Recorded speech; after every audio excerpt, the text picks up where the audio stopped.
Hey everybody, hope everybody's doing well. On this video, what I'll be going over is just the circle of Willis, which is just basically blood that goes around the brain. It's going to go surround the major endocrine gland called the pituitary gland, or the hypophysis, which is sitting inside the sella turcica of the sphenoid bone. There's some exceptions of what the major blood vessels that come off the circle of Willis are called. Some include the middle cerebral arteries, others don't.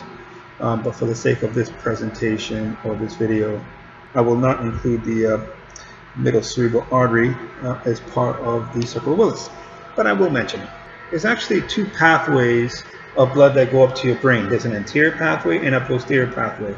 Just in the event that there's something that's blocking the anterior pathway, the posterior pathway at least is providing that oxygen-rich blood, and vice versa. Let's start with the anterior pathway. The anterior pathway starts off here with the common carotid artery. The common carotid branches off in here to the internal carotid artery.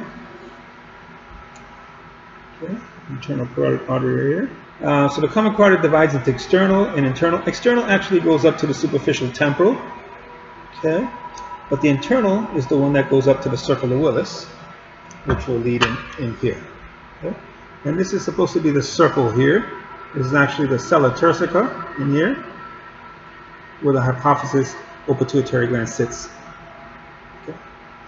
Now the posterior pathway comes from the vertebral artery, which is this one here. So the vertebral artery goes up, and it goes in here to the Foramen Magnum. With those two vertebral arteries going to come up here and connect to the Basilar artery, and that's going to provide oxygen-rich blood to the circle of Willis posteriorly. Okay. So we have our two pathways, the anterior pathway via the common carotid to the internal carotid, and the posterior pathway of the vertebral arteries that go to the transverse foramen of the cervical vertebra, and then go to the back here and connect to the basilar arteries. Okay, so let's continue via the anterior pathway first. So the anterior pathway is going to come up here via the internal carotid. Then the internal carotid will go up here and then be part of the circle of Willis. Okay. So let's just break this down easily. We have 3 cerebral arteries, 2 communicating arteries, and let's say a spider. Okay,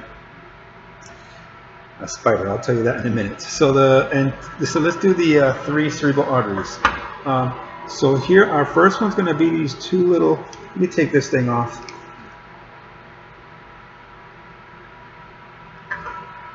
See these 2 little hooks right here? That's the anterior cerebral artery. These 2 hooks right here. Then we have the middle cerebral artery, which are on the sides here.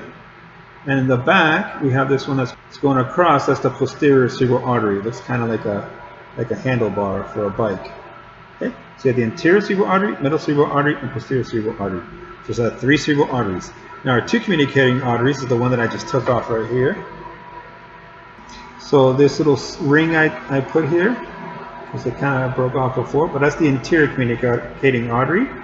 Then this one here, that connects the posterior cerebral artery to the middle cerebral artery, is the posterior communicating artery. Now you have one here on this side and one that's missing on this side here. So those are your 2 posterior communicating arteries. Okay, so anterior cerebral artery, the little 2 hooks, the middle cerebral artery, and the posterior cerebral artery. Then you have the anterior communicating artery and the 2 posterior communicating arteries here, and one that connects there. Then finally we have our little spider. It's supposed to look like a belly of a spider. These are the legs here. This is the body. That's called the basilar artery.